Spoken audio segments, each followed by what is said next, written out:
Hey guys, hello friends, and welcome back to my channel. It's Debsy, and place to be, it's Debsy, that's me, Debsy, moop. Everybody, it is Sunday. I hope everybody had a great weekend. And if it's Sunday, then you know that it is Pop Culture Roundup, and I love me some pop culture. Got myself a Sprite. That's good. Okay, so let's jump right into it. Once again, this is my second time recording this because an Amber Alert came through, knocked me off of everything. So let's get right into it. Starting off on some crummy news, Shakira and her husband of 12 years, Spanish footballer Gerard Piqué, I don't know if that's how you pronounce it, are separating. They have two sons, and they met whenever he was featured in her video for the song Waka Waka, Waka Waka. In legal news, Matthew Morrison, who we all know from Glee, was let go as a judge on So You Think You Can Dance after breaking production protocol. It appears that he had an inappropriate relationship with a female contestant. And you're thinking, sex? Nope, there was no sex. He reached out to the contestant by text, and there were, I guess, some flirty texts. So it appears as though the queen of Christmas music is being sued. Mariah Carey is being sued over her 1994 Christmas hit, All I Want for Christmas Is You. Andy Stone, a singer and songwriter, co-wrote a song like 5 years before with a title, wrote a Christmas song 5 years before with the same title. And so he is suing Mariah Carey, a co-writer, and Sony Music Entertainment for $20 million for, copyright infringement and misappropriation. So we shall see what happens with that. Last but not least, the biggest pop culture story of the entire week, of course. Get your mega pints ready. This is not a mega pint. We have a verdict in the Johnny Depp Amber Heard trial, and I was excited. So, as we all know, Johnny Depp was suing for $50 million defamation for the op-ed piece that she had written for the Washington Post.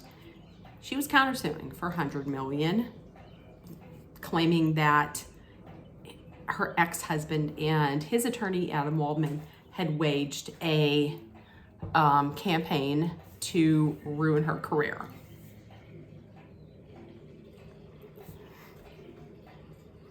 And after 6 weeks, after a 6-week trial and about 13 hours of deliberations, the jury came back with a decision. Well, when they had come back at first, it appeared as though the jury instructions were not filled out correctly. They had to go back in, assign money one, and come back out. Well, we found out that on the 3 claims for Johnny Depp, he had won all 3 claims. And they did say that she had written the piece, the op-ed piece, with actual malice. So they had awarded Johnny Depp $10 million compensatory. Is it compensatory? Compensatory. And they had said $5 million punitive. Now, there is a cap limit on how much you can win in Virginia for punitive damages, and it's capped at $350,000. So a lot of people are saying Johnny Depp won $15 million. He actually won $10,350,000. Still, nothing to sneeze at. On her counterclaim, she had 3 claims as well. She had won on the second claim, which was that his attorney claimed that there was a second call made to the LAPD, and before they came over, Amber Heard and her friends, aka Moochers, I said Moochers, had spilled some wine, roughed up the place, and then made the call for them to come over. I really do think that the jury had just went back and thought about the evidence that was presented, because in the evidence, in the body cam from the LAPD, you couldn't really see anything out of place or any wine spilled. So they found for her on that claim, and they awarded her $2 million compensatory and zero impunitive. So there we go. Immediately afterwards, after the verdict was read, no surprise, Amber Heard, who was there, had left. If that was me, I wouldn't want to be there. I would want to leave too. But then afterwards, maybe about like 5 to 10 minutes afterwards, each one of them had a statement out on Instagram and I believe on Twitter. I'm really thinking, at first I thought, wow, that was quick, but they probably, in all honesty, their PR teams probably had written out a statement for each scenario, like if they won or if they lost, and then they just put that out. That's what I'm thinking. And his was very sincere, and it seemed like it was from the heart. Hers, of course, was saying that this is basically that this is a terrible day for women who are DV and SA survivors.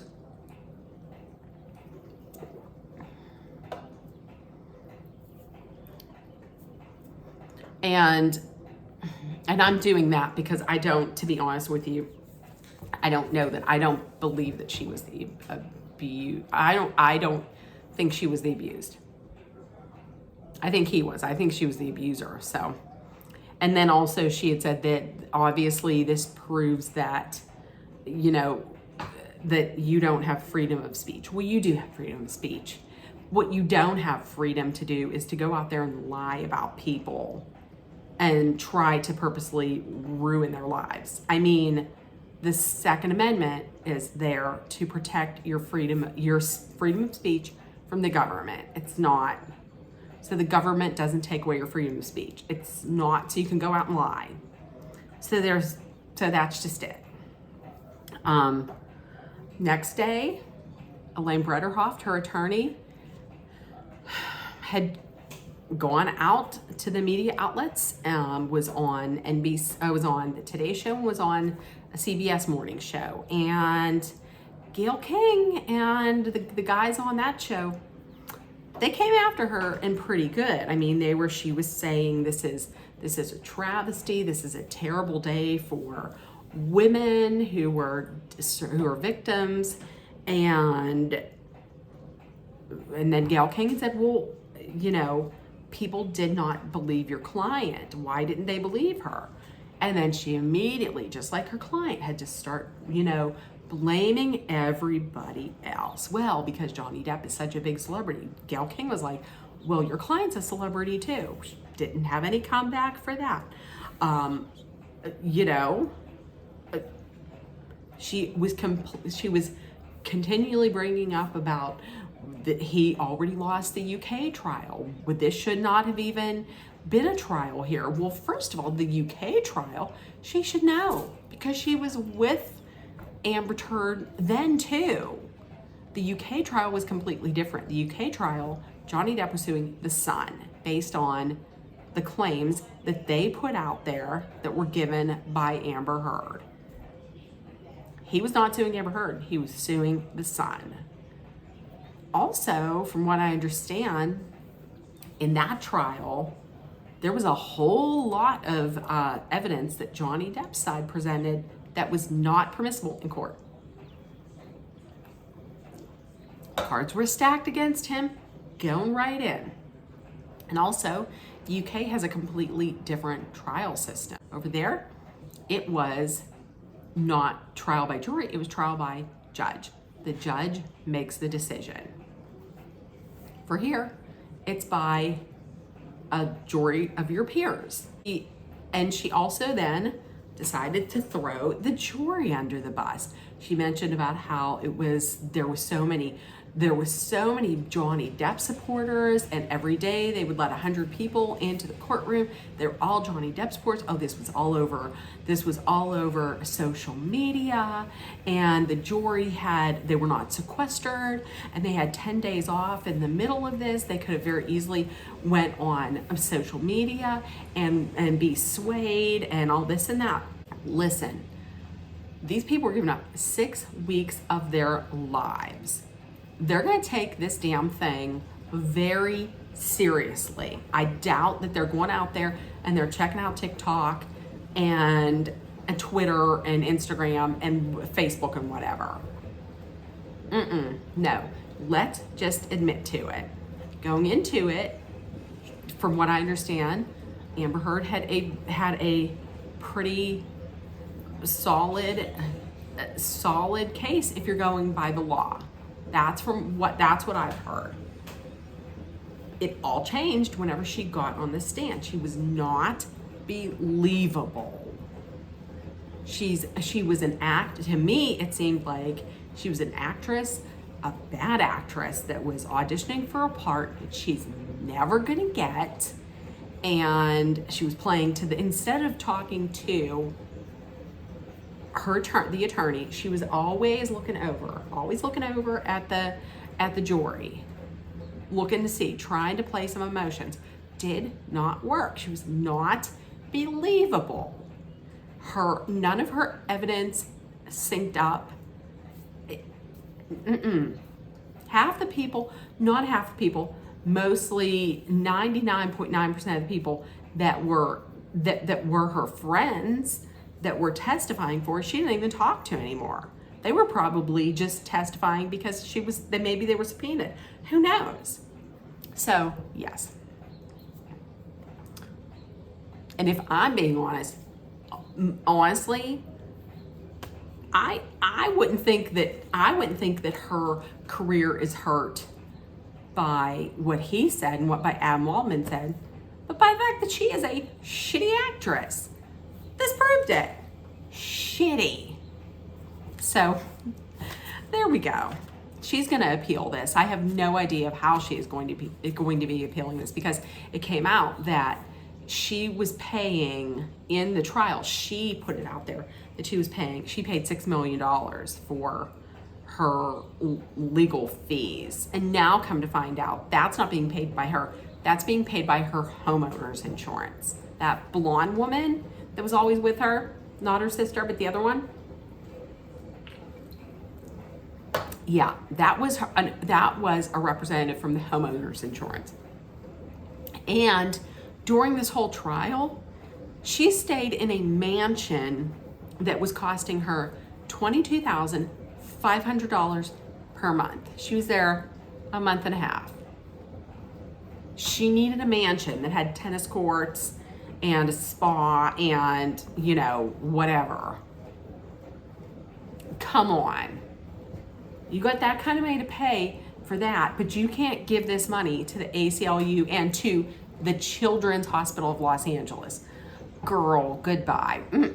Okay, Ray, so that's the end. If I don't, I'm gonna just rant forever. So everybody, I hope you had a great day. If nobody else has told you yet today, I love you. You're loved, seen, and heard. Please make sure that you put love, kindness, compassion, hope, acceptance, and positivity out there, because it's a shit show. So we all need it. So everybody have a great day. I love you guys.